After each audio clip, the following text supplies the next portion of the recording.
that, and yeah, you go after the fungus with amphotericin B, and you're ruining your most important steroid in your entire body, right? You can't do anything, guys. You can't talk cell to cell without cholesterol. Ergosterol sometimes screws that up. Okay. So again, Allie, 4 spiders and 4 truly pathogenic fungi. Okay? I mean, a true pathogen, somebody who's marked us as a host and only is designed to hurt us. That means if you get it, you're getting sick. Okay?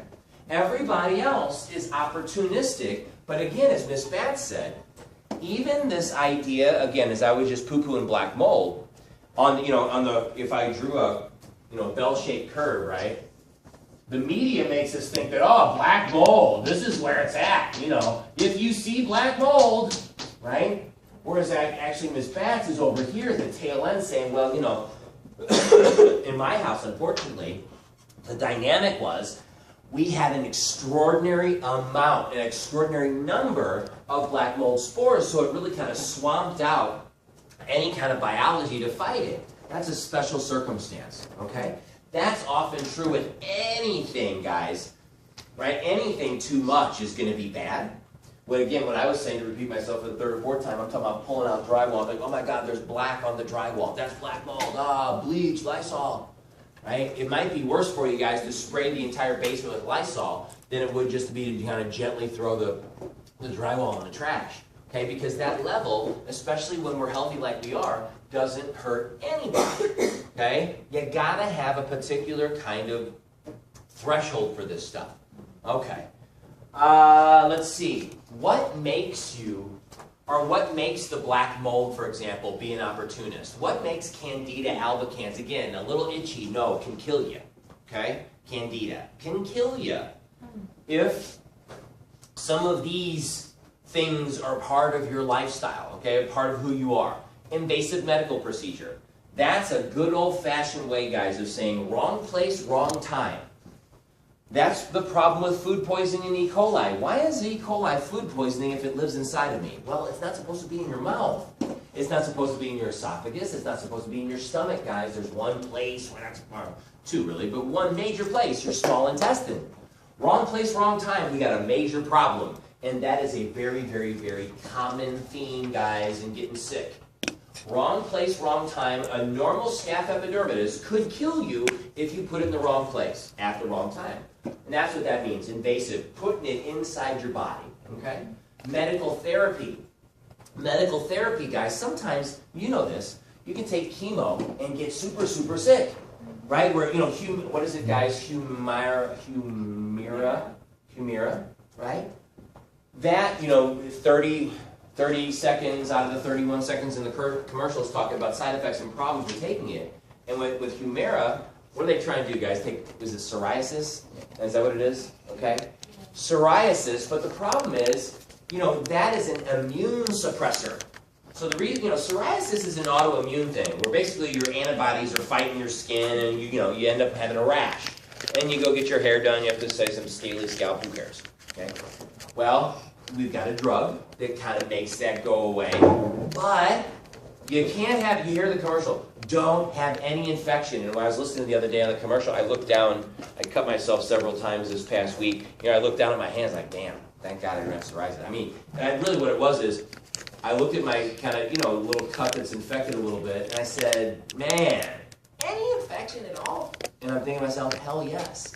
If you don't treat, a cut, it can turn into those spider bites that we were looking at the other night, right? You just let it go and go and go, and then as we were talking about, right, with the tooth decay thing, don't let bacteria get into your bloodstream, right? Don't let that happen, again, with the gingivitis, right? Okay, so medical therapies. I'm taking medicine to get better, but it's actually making me sicker, and these dudes are watching. Candida, and keep saying it over and over and over again, okay? Candida is always watching, and it is one of the few guys, it's not a dermatophyte, it's one of the few non-dermatophytic fungi that is contagious, okay? So that thing can be spread around a little bit with the whole, not washing the hands when we should be, all right? Certain disease conditions, that means, I'm sick. So I'm sick, I'm fighting this guy, and then the fungi are going to come in and hurt me now. Okay, I'm being distracted. Okay? And then specific lifestyle factors, basically, guys, dirty needle, dirty, okay, dirty, okay? The good news and the bad news. They're endemic to certain regions, everybody. This is the pathogen piece. The pathogens are endemic, which means localized, extremely localized, okay? But, here, so 75%, 3 out of 4 live in the Americas. What's the Americas? Right, North and South America. That means Canada, guys, all the way down to Argentina. All right, and then I think, if I'm not mistaken, let me take a peek here, real quick. 22 slides? Yeah, that's right, good.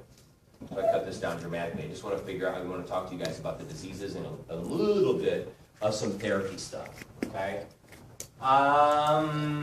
Difficult diseases to heal. Don't worry about that, okay?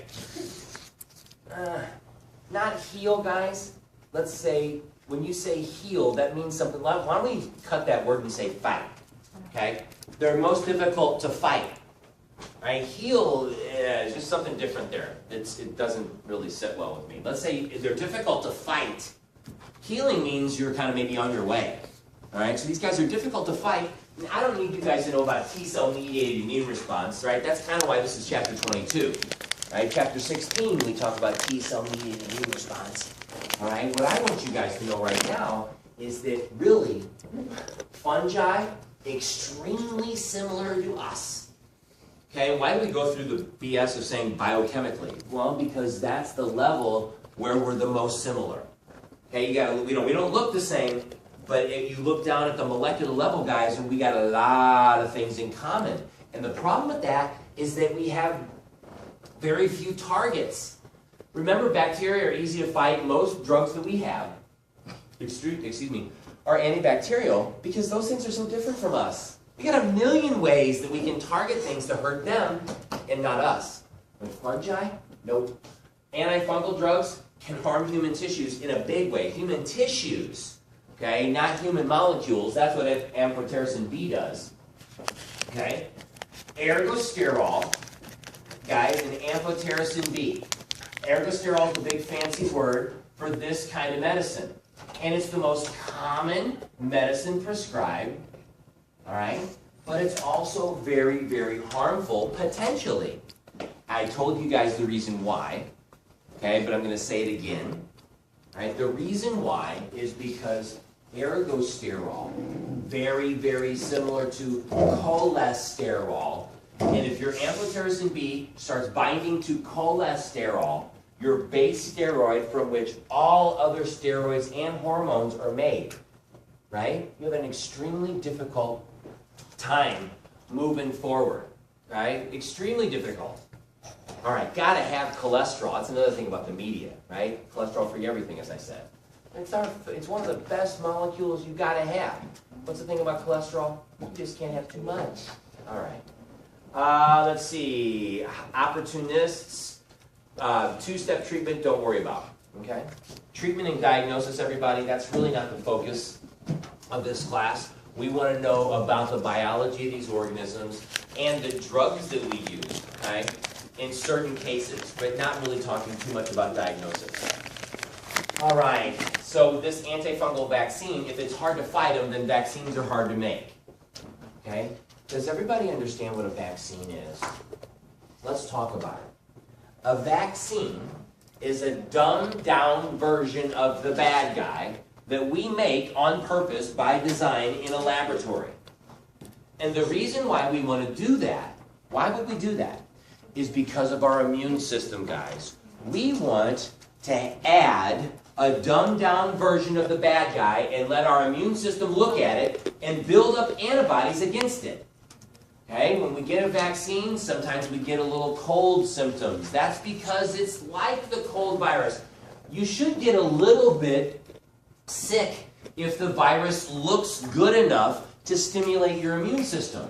Not super sick, okay? In fact, guys, when the kids get their boosters and get all the shots in their kid to go to school, very rarely do we ever get sick from that stuff.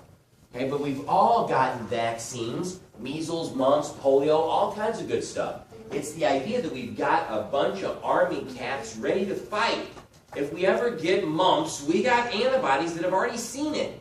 So instead of getting sick, right, we're already ready to fight with antibodies. That's the whole thing about vaccines. We've got it all, we gotta get Jenny McCarthy, right? Right, thank you for the laughing.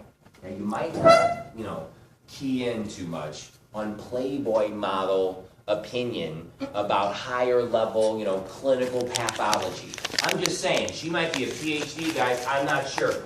Okay?